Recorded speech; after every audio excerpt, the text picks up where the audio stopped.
the hero of the match, Jennifer Echegini, scored the winning goal in the 88th minute, completing a stunning second-half turnaround and sealing Mission 10 for Nigeria.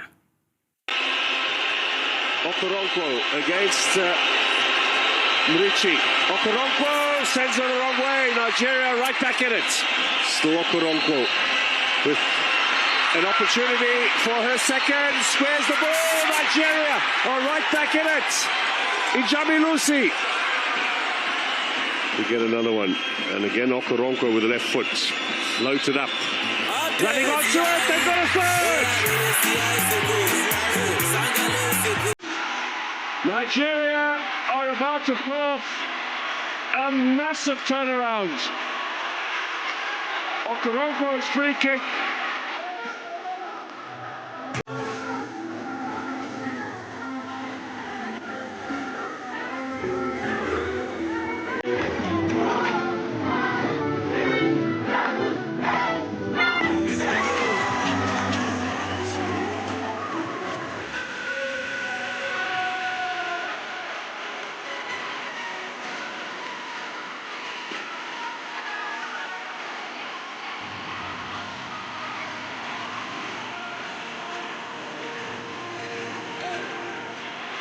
A massive turnaround.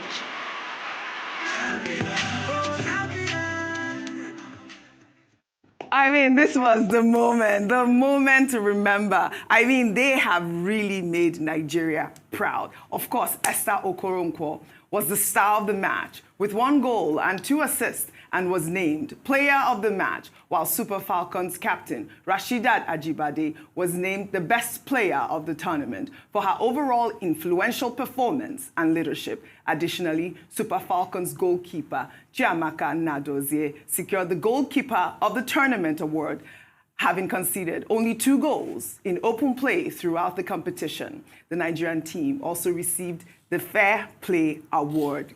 Phenomenal. Anyways, there was a trending tweet right after. Of course, you know our president. Commander-in-Chief.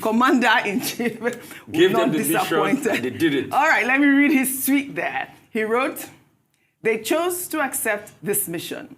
They understood the assignment. Our superior Super Falcons delivered in true Nigerian fashion. Never say never. They went. They saw. They have conquered again. 10-time champions of Africa. Mission X, Mission 10, complete." Meanwhile, President Bola Ahmed Tinubu, in a now viral video, promised that he would host the Super Eagles following their historic victory. In a video call with the team, the president again congratulated the Super Falcons on securing their record 10th continental title and expressed immense pride in their achievement, stating that they had lifted the nation's spirits. Let's take a look. Very proud of you. The entire nation is proud of you. You lifted our spirit. Christ took the old generation, and we are all very, very happy. Thank you, sir. Thank you so much, sir, for the payment. We appreciate you, sir, and we're coming to give you the trophy when we get back, sir. Thank you. Good. I'm looking forward to that. Thank you.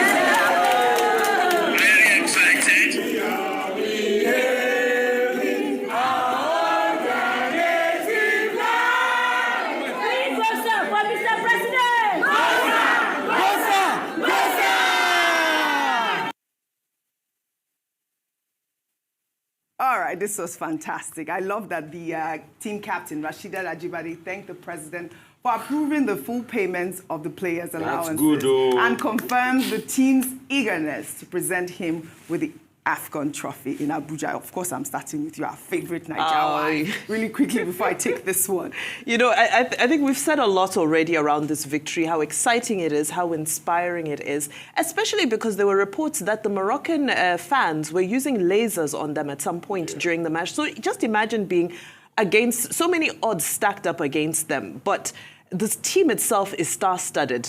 You know, these women are women who are already doing well. Rufai already spoke about Michelle Alozie, who's a molecular biologist, I believe, and you know she's excelling in her career as that. You have Chioma Okafor, Ashley Plumtree, who could be playing for Malawi and the UK, respectively, England, respectively, but they're choosing Nigeria. So I think for us, we need to own this victory as much as we can. We need to milk this victory because this is the good news that a lot of us have been waiting for and a lot of us have been needing to hear in this moment from Nigeria because we need the inspiration for our young people, especially the young girls, that it may have been a man's world, but not anymore. We're coming. But of course, I would like to play off the First Lady of Nigeria, Senator Oluremi Tinubu, who has also celebrated the Super Falcons' historic victory. Photos of the First Lady in the kitchen. Moments after the Super Falcons' victory went viral over the weekend. The First Lady also placed a video call with the Super Falcons on Sunday, thanking them for clinching their 10th WAFCON trophy in Morocco. And your victory is not just for you.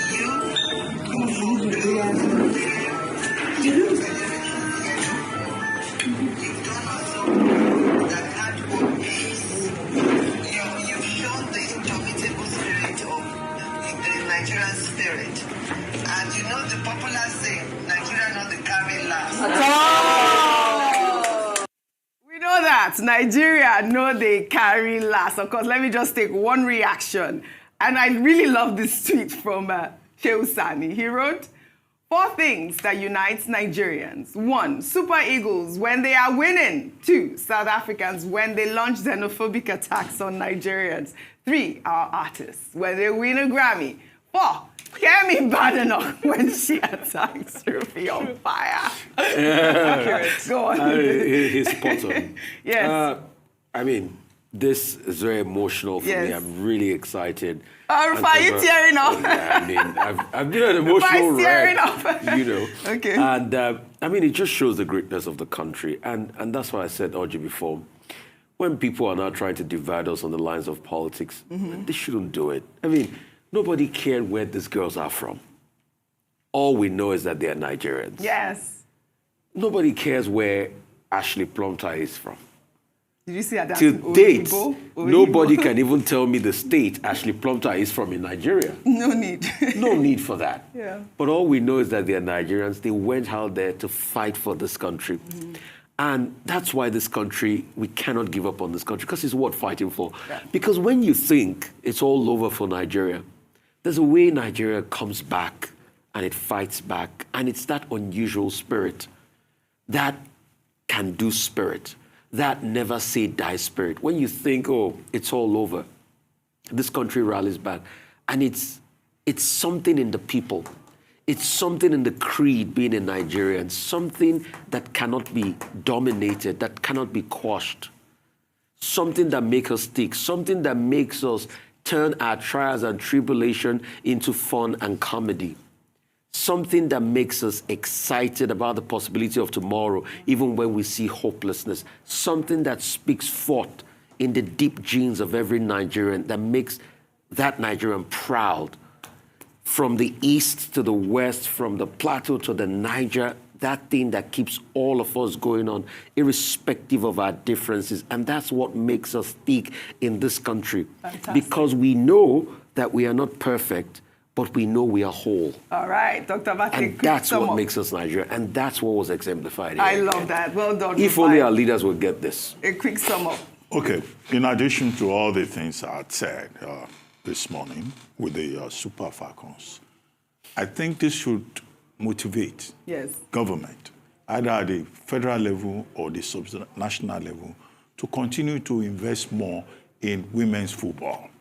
We have seen that women's football, either in Europe or now in Africa, provides great opportunities for young ladies. And there will be many young ladies out there in Nigeria and elsewhere who will be inspired by the kind of brilliance, by the kind of creativity that we have seen at this year's edition, at the 2024 WAFCON in Casablanca. And, whether the team is from Morocco or from South Africa or from Ghana, look at the quality of play, the tactical display, the confidence, and then the never say die spirit of the Nigerian team. It wasn't as if they found it easy. No. It wasn't easy playing the South Africans. It wasn't easy playing the Moroccans. But at the end, I've given the Nigerian team has to do with the fairness, the sportsmanship that the Super Falcons demonstrated in their match against South Africa. Gabriela Salgado of the Banyana, was injured. She had to be rushed to the hospital. Do you know that the following day, the entire Super Falcons team went to see her at the hospital, at the Mohammed VI University Hospital, to show solidarity, and the NFF also wrote her. So it's not about rivalry, it's about good spirit. And I think that sportsmanship, that, good spirit, that was demonstrated is something, again, that the Super Falcons and their managers should be commended for. Well said, well said. I want to re-echo First Lady of Nigeria's comments again. Nigeria, they carry last. Well, all right. Added $1 million to our GDP. $1 million to our GDP. That's what the Super Falcons are going to share. Hold on. Well, all right. We'll take another story now. Former Governor of Rivers State and Minister of the Federal Capital Territory, Nyesom Wike, was honored over the weekend with a Doctor of Science degree from the University of Port Harcourt. Wike, who is an alumnus of Uniport, was recognized for his significant contributions to public service, urban development, and infrastructural transformation. A video featuring the minister joyfully dancing and celebrating the honor has gone viral. Let's take a look.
Honorary doctorate degree. He's dancing. Hey, Dr. Abati, you were asking me where is his band. They were performing now. He doesn't go anywhere without his band. Yeah, no, I was waiting for, I see the sweet us. He go the pain them.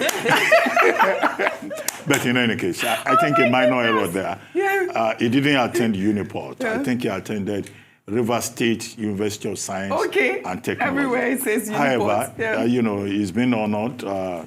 It's a good thing. He has every reason to be happy, having been recognized for whatever he's been able to do. However, there are people who also hold the view that these doctoral honors, are given to just about anybody, who can support the university.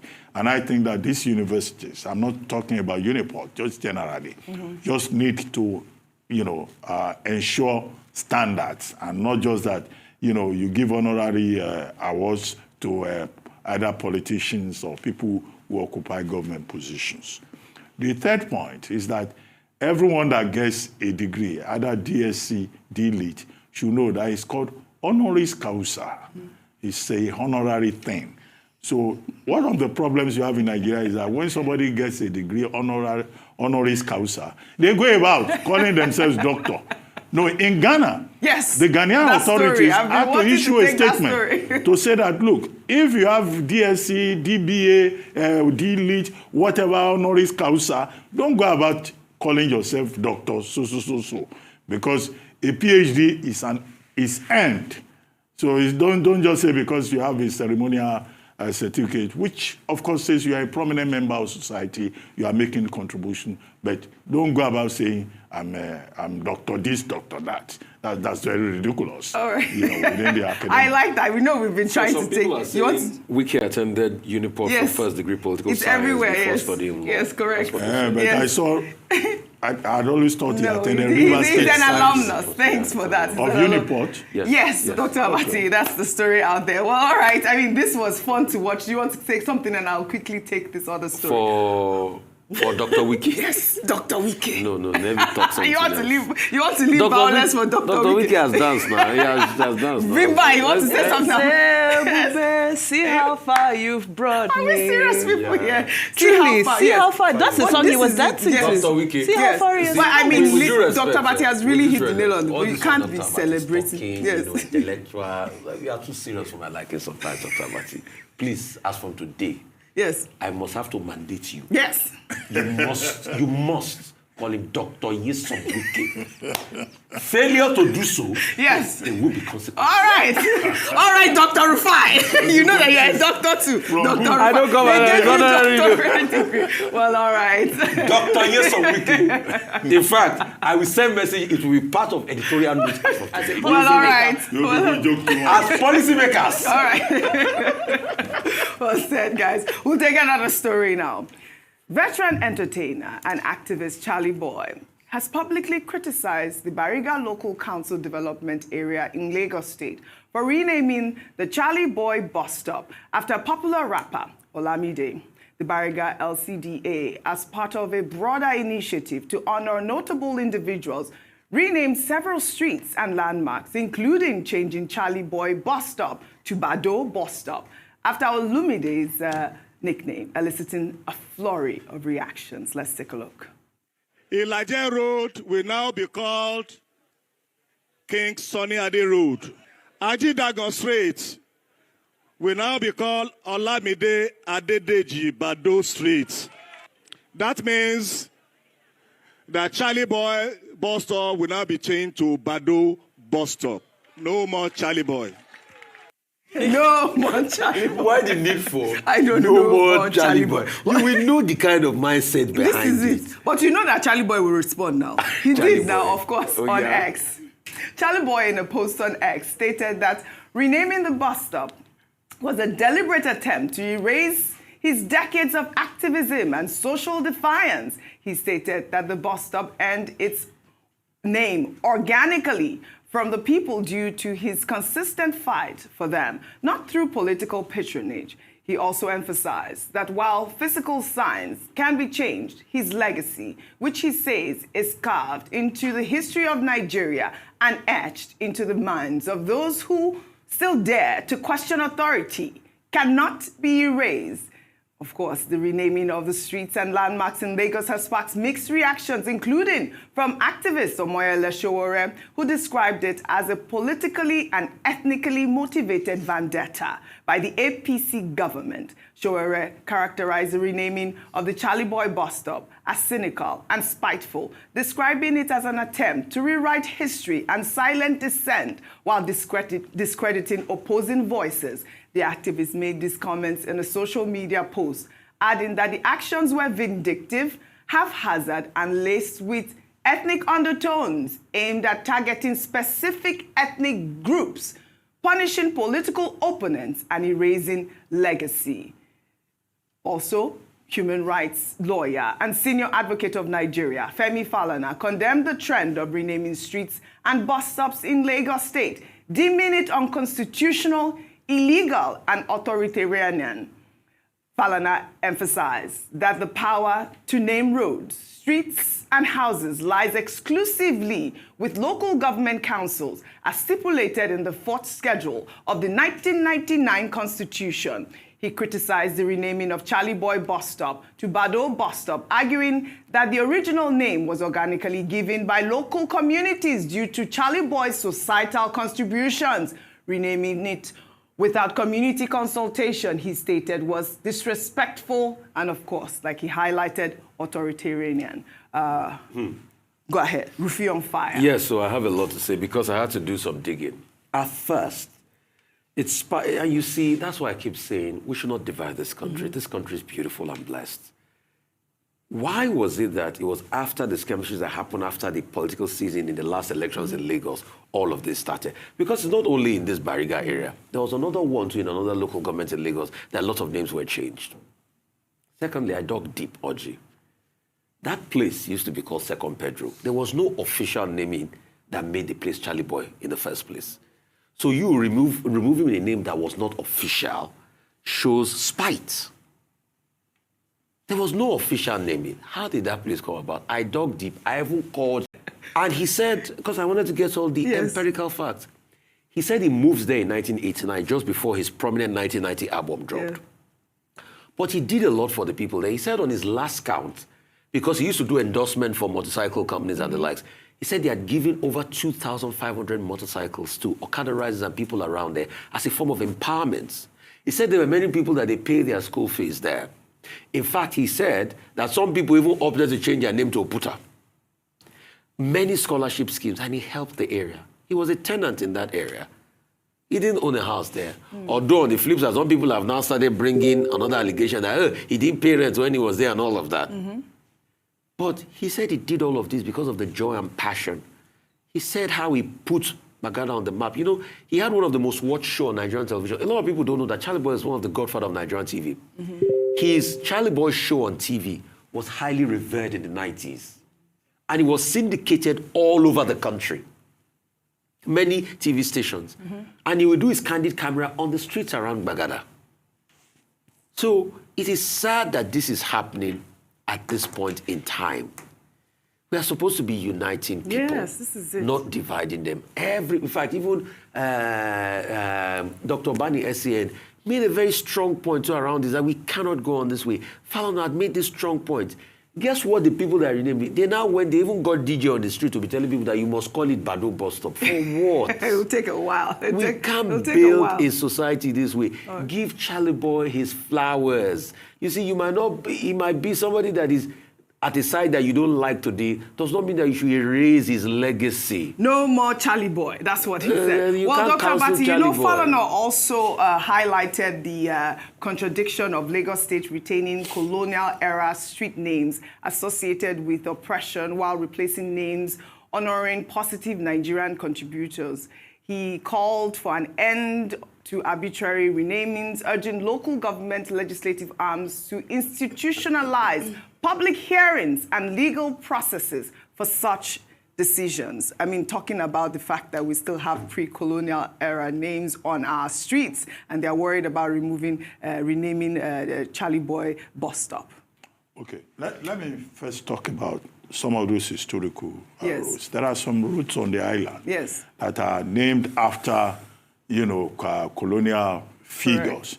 Now, over time, the Lagos State local government areas, they've changed most of those names.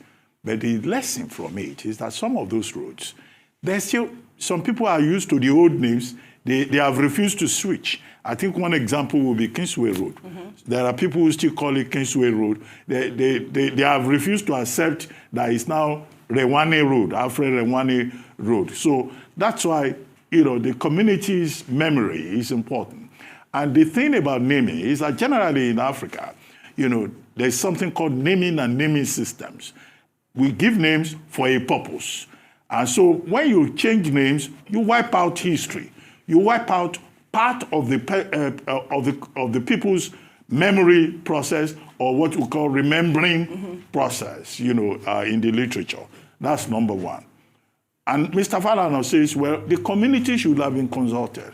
So even if we change the names, the people will remember. The third point that Mr. Falana made is about the constitutionality of it.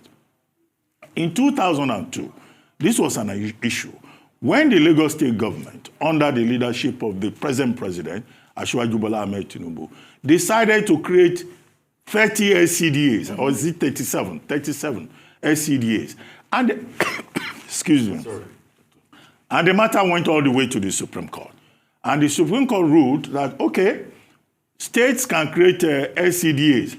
But what is recognized for Lagos in the Constitution is 20 local governments. Yes. You can collect money for your 20 local councils and go and share whatever you call the additional this thing, but you will not take more than what is in the Constitution. Yes. And that has been the situation. They have these SCDAs. And Falana SAM's point is that the local governments in Nigeria are listed. They are recognized in the first schedule of the Constitution.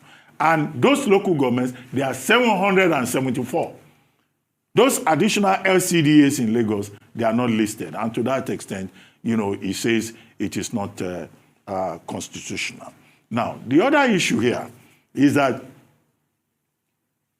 is the point made by Monday Ubani SAN and also by Showore, that Lagos is not meant for Yoruba people alone.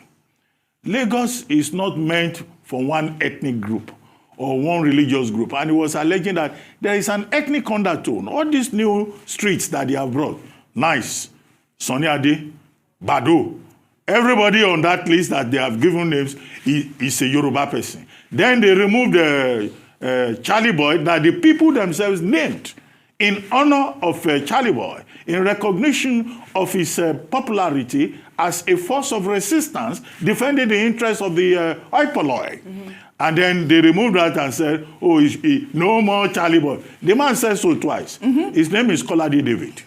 Now, this Kolade David is the outgoing SCDA chairman in Bariga. Yes. Now, what he has done, I think he should be ashamed of himself.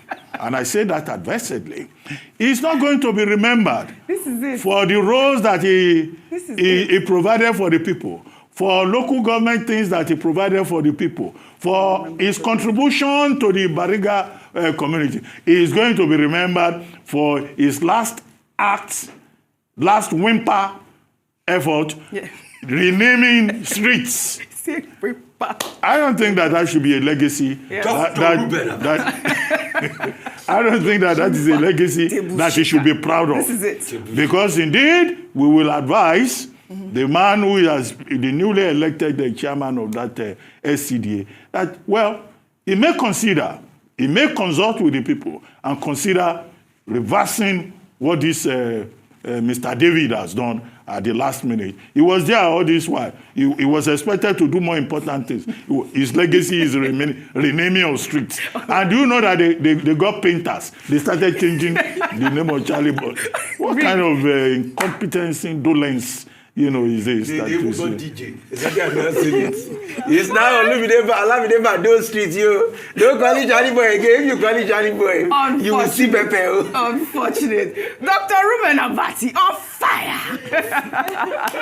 Well, all right. Well, all right. Shall we head over to Ghana now, where some Ghanaians staged a protest in Accra, the country's capital, over the weekend, demanding the immediate expulsion of Nigerians from Ghana using the slogan, "Nigerians must go." The demonstrators blamed Nigerians for rising insecurity and criminal activities in the country, expressing fears that continued Nigerian presence threatens public safety and quality of life. Let's take a look.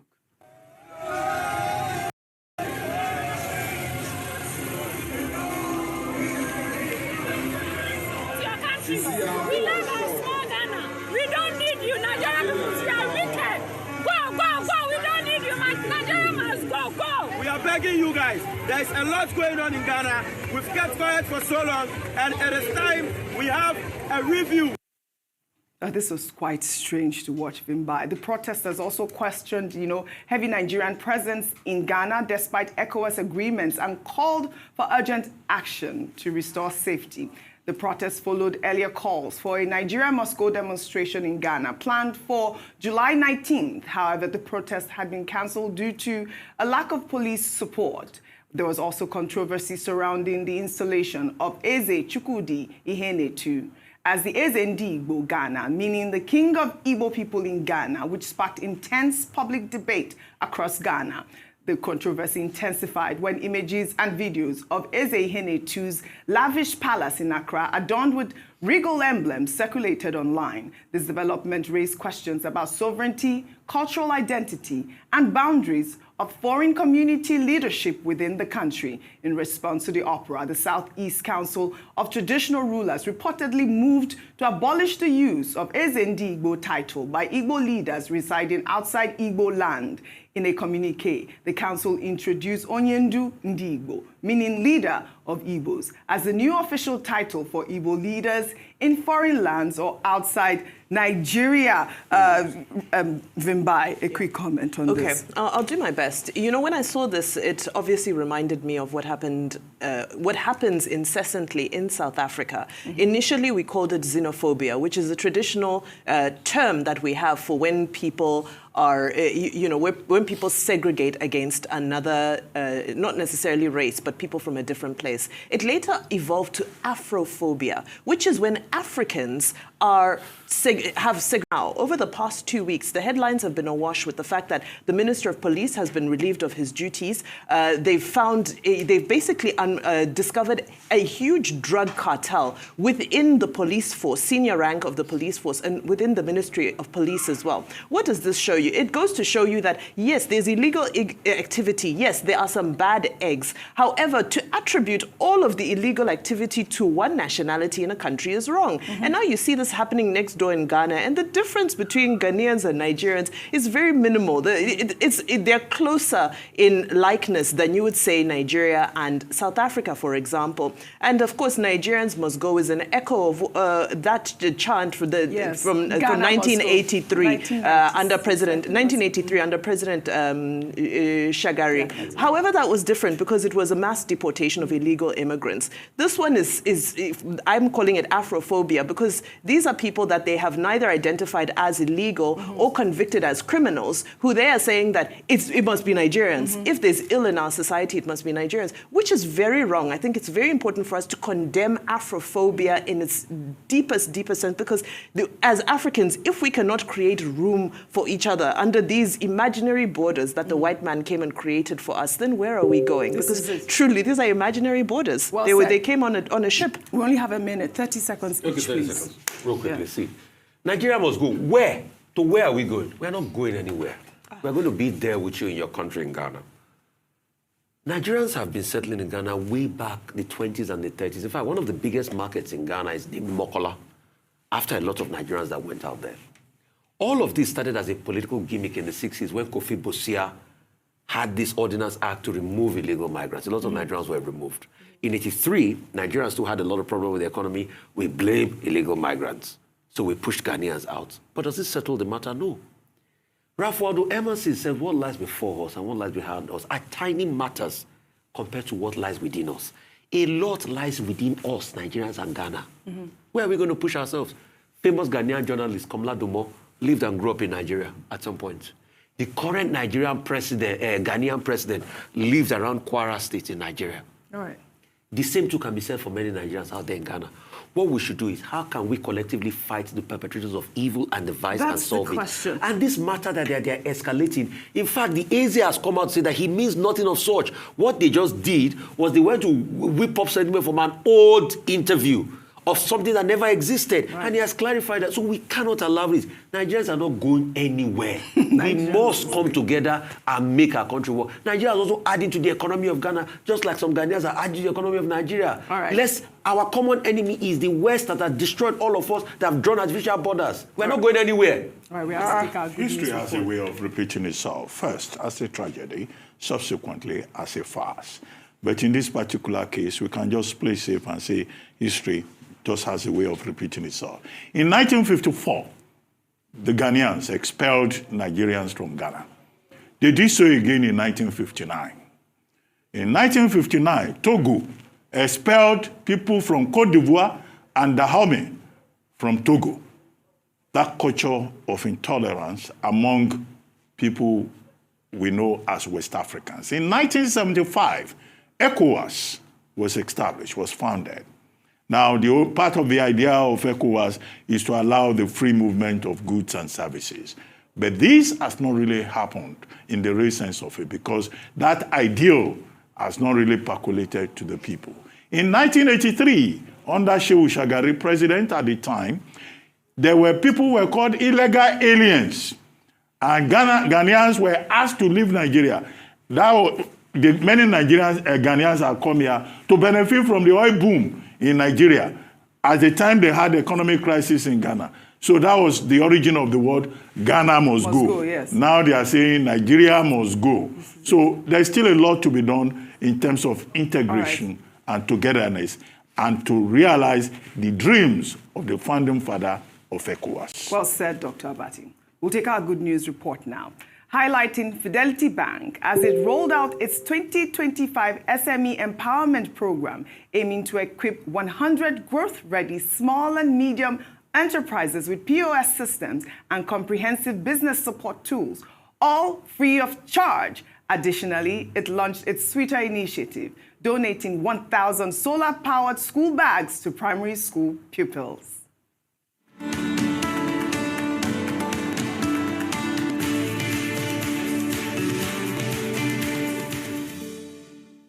On July